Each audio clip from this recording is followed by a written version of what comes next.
All right, the samples that we're studying are in the realm of continuous deformation and penetrative fabrics, where penetrative refers to foliation and lineation, or in this case, two foliations and a lineation that we've introduced.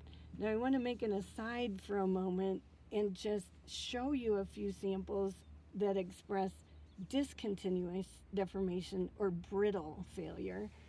Good examples are these tephras from the off-axis of the Rio Grande Rift that have shear faults. Okay, so here's the volcanic rock.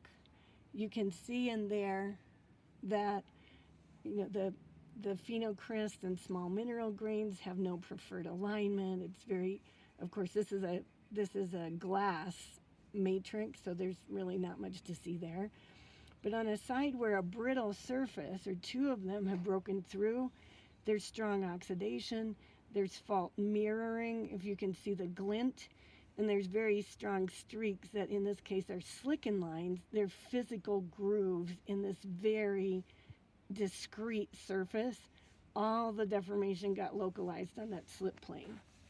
Here's another example of a tephra. It has a strike and dip mark on it, and although the surface is not as polished or mirrored as the first one, we can still see the through-going streaks of oxides and the grooves of the lineation. Motion plane for brittle faults has a geometrical similarity to those for gneisses. It's perpendicular to the plane, parallel to the lineation. As an interpreter, we would take a view down of that motion plane to study features to determine whether the strike slip fault moved right or it moved left. One more example of brittle deformation that potentially could offer a twist is fault surfaces that are ornamented with mineralization. These are crystal fiber steps of calcite on a fault that cut the Fort Hays limestone. This is from Canyon City. We can see that the limestone is in perfectly good shape everywhere else. There's no foliation, there's no lineation. All of the deformation was localized on the slip surface. There are crystals, and the crystals grew into a direction of slip. How do we distinguish the difference between these slicken fibers and striae, or lineations that have to do with metamorphic conditions? We take a check and we see that there's not penetrative deformation in the host rock. So this is another example of brittle deformation. We'll go back to continuous deformation now. And the set of samples that I'll conclude with all are rocks that are termed mylonites. This term mylonite has a root. The word origin refers to a verb that has to do with milling or grinding. So we can take this term mylonite to mean milled down rock, as in a milling down between a grinding wheel for preparing wheat. Put the grain in here, the thing goes around, milling down to reduce the grain size. If it's wheat, so that the material can be used for human consumption, as in baking. If it's mylonite rock, it's grinding and milling down cataclasis that grain size reduces the feldspars. In mylonite rocks, it's accompanied by a different type of deformation in the quartz, very plastic or ductile deformation. So there's mixed fabrics of flow and breaking without losing cohesion of the rock. Quartz flows, biotite, recrystallize, dynamic, it does dynamic recrystallization, as you've learned about. and the feldspar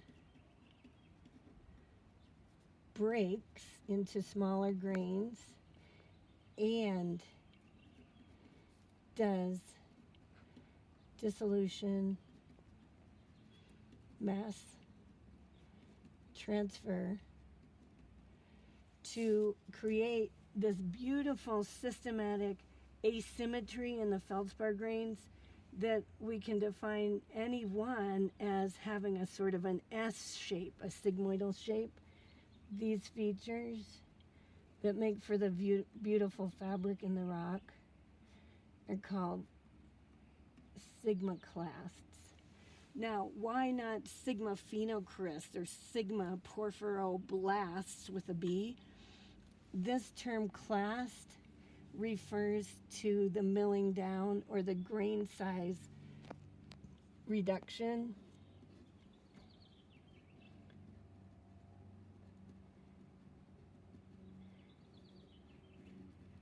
A process term for that is cataclasis. Clasts are the products of cataclasis. Okay, so the myelinite, I have one example in a rock, and I have several examples in slabs. This one's from Antarctica. This one is from the border of Montana and Idaho. This one is from near Revelstoke in the border between Alberta and British Columbia. So this is a question for you all. Where would the motion plane be for this rock? There's a lineation like this.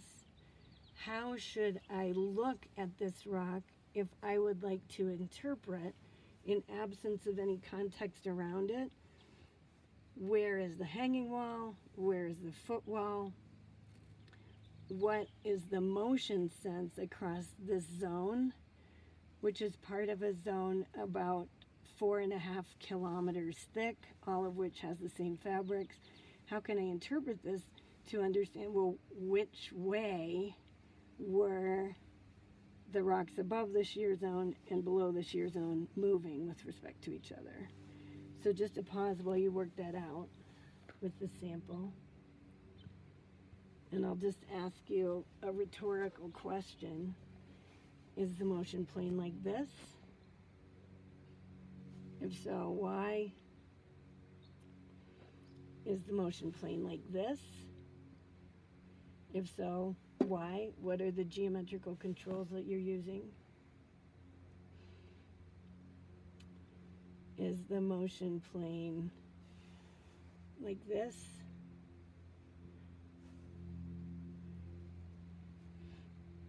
Hopefully you said no to all those things, and you recall that the motion plane is oriented perpendicular to foliation and parallel to lineation.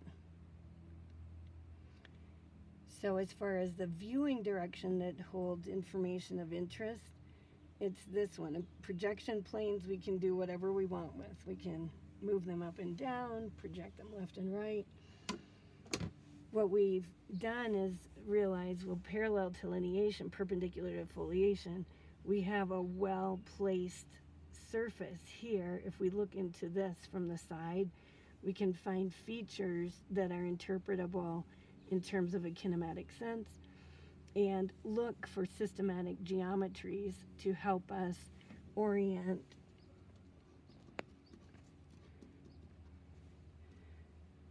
the strain axes. We want to use this information about foliation and lineation to determine the X, Y, Z axes of strain. As a field rule of thumb or a hand sample rule of thumb, we can use the foliation to help orient the Z axis. The foliation plane, loosely speaking, we're going to say is perpendicular to Z.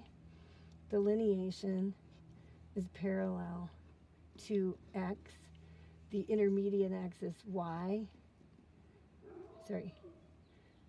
is the pole to the XZ plane. Furthermore, I'm sure you've worked it out in your heads, the motion plane is the XZ plane of strain. Okay, and we will assume, and most times this is correct, assume that change in shape and orientation is expressed in XZ. Okay.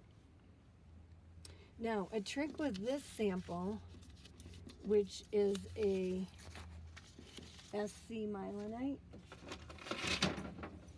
is there's more than one foliation.